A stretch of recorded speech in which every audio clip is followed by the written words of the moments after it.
अगर सिर्फ लीन रहना फिटनेस वाली बात है, हाँ ठीक जी। है, तो बेसिक नंबर वन उसमें है कि आपकी फुल डे में इनएक्टिविटी लेवल ज़्यादा नहीं होना चाहिए। एक होता है एक्टिविटी, एक होता है इनएक्टिविटी। इनएक्टिविटी का मतलब ये है बैठे बैठे काम कर रहे हैं, काउच पे बैठे हैं, पूरा दिन सो रहे हैं, बेड पे लेटे हैं, उसके एक आवर्स होते हैं, टाइम होता है, ठीक है। और एक हमारा एक्टिविटी टाइम होता है कि पूरे दिन हम एक्टिव हैं कि नहीं। तो अगर हम पूरे दिन में मान लीजिए इनएक्टिव ज़्यादा रहते हैं, 2-4 घंटे ही एक्टिव रहते हैं बस, उस 2-4 घंटे में बैठे बैठे काम करते हैं, थक तो उससे भी जाएगा आदमी, पर एक्टिविटी इनएक्टिविटी का आंकलन करना ज़रूरी है। उसके बगैर बेसिक नहीं है, वो सबसे बड़ी एक्सरसाइज है।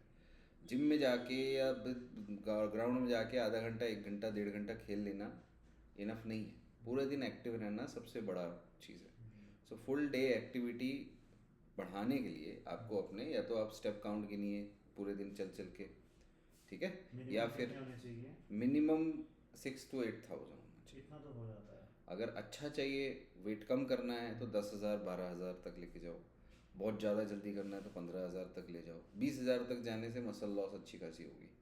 सो 20,000 हम रिकमेंड नहीं करते, डिपेंड, वो बहुत ज़्यादा हो जाता है। सो 10,000 एक एवरेज है, 6,000 अच्छा है, मतलब ओके मिनिमम है। सो स्टेप काउंट होने चाहिए। अगर हम रोज़ जिम जा रहे हैं और स्टेप काउंट नहीं है, कई ऐसे लोग हैं जो जिम शुरू करते हैं, 1 घंटा जिम जाते हैं, पर बाकी टाइम जो एक्चुअल एक्टिविटी करते थे वो छोड़ देते हैं, वहाँ थक गया, बहुत थक गया। सो एंड रिजल्ट सेम आता है उनका, ना मसल बढ़ती है ना वेट कम होता है, क्योंकि एंड ऑफ द डे उन्होंने जिम जाके 300-400 कैलोरी बर्न करी, और जो पूरा दिन चलते थे वो बंद कर दिया, 300-400 कैलोरी बर्न करना कम कर दिया, तो वो फिर रिजल्ट नहीं मिलता। तो स्टेप वन, ऑलवेज आपकी फिजिकल एक्टिविटी बढ़नी चाहिए।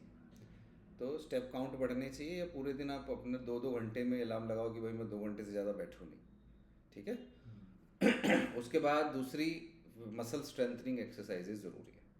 मसल स्ट्रेंथनिंग एक्सरसाइजेज चाहे हफ्ते में एक बार हो, आइडियली हफ्ते में 5 दिन 6 दिन होनी चाहिए, है ना। आइडियली 5-6 दिन कर लो, या हफ्ते में कम टाइम है तो एक बार 2 बार कर लो, पर दो ऐसा नहीं होना दो बार चाहिए। तो होती है। ऐसा नहीं होना चाहिए कि 6 महीने हो गए नहीं करे, समझे, 2 महीने हो गए नहीं करी, तो वो गलत है, फिर मसल लॉस होएगी।